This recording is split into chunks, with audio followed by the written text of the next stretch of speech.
Selamat sore semuanya, nama saya Rafael Tamupolon, NIM S1B2 23010. Pada hari ini saya akan membahas tentang masalah agraria yang ada di Indonesia yang sampai sekarang ini masih belum selesai. Masalah agraria itu berkaitan dengan persoalan tanah, kepemilikan, dan pengolahan sumber daya alam yang juga sering menyebabkan terjadinya sengketa di antara masyarakat, pemerintah, dan perusahaan. Menurut Konsorsium Pembangunan Agraria pada tahun 2004, terjadi sekitar 295 konflik agraria di Indonesia, dan angka ini meningkat sekitar 1% dibandingkan tahun sebelumnya. Menurut laporan tersebut, konflik ini berdampak pada lebih sekitar 1,1 juta hektar lahan dan melibatkan puluhan ribu warga keluarga, sehingga ini menunjukkan bahwa masalah agraria itu bukan hanya sekedar soal tanah aja, tapi juga menyangkut kehidupan sosial dan ekonomi masyarakat.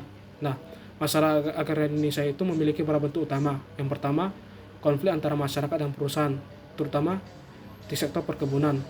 Menurut data Konsorsium Pembangunan Agraria, sektor perkebunan menjadi penyumbang konflik terbesar dengan 111 kasus pada tahun 2024. Konflik ini biasanya terjadi dikarenakan adanya tumpang tindih kepemilikan lahan atau pengambil alihan lahan tanah masyarakat oleh perusahaan.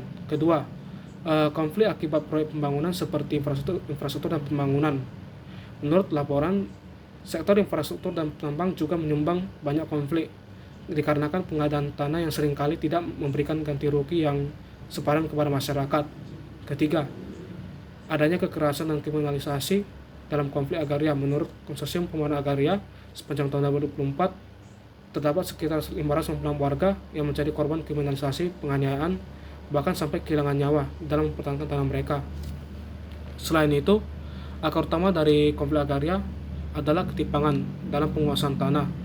Menurut para ahli agraria, konflik yang terus terjadi disebabkan oleh struktur penguasaan tanah yang tidak merata dan kebijakan masa lalu yang belum terselesaikan sehingga sekarang. Dalam kondisi ini, sebagian kecil pihak menguasai lahan yang sangat luas, sementara banyak masyarakat, terutama petani, berakhir justru kekurangan akses terhadap tanah. Menurut data, petani juga menjadi kelompok yang paling terdampak dikarenakan dengan lebih dari setengah konflik agraria melibatkan mereka sebagai korban. Dampak dari konflik ini sangat besar, mulai dari kehilangan mata pencarian, meningkatnya kemiskinan, hingga munculnya konflik sosial yang berkepanjangan di masyarakat.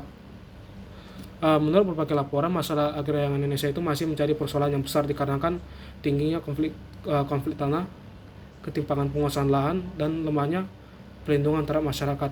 Dan karena itu harus ada upaya serius dari pemerintah pusat melalui reformasi agraria yang adil dan berkelanjutan agar konflik ini tidak terus berulang dan kesejahteraan masyarakat dapat dicapai. Untuk itu saja dari pembahasan saya. Untuk sumbernya saya akan taruh di deskripsi. Sekian, terima kasih.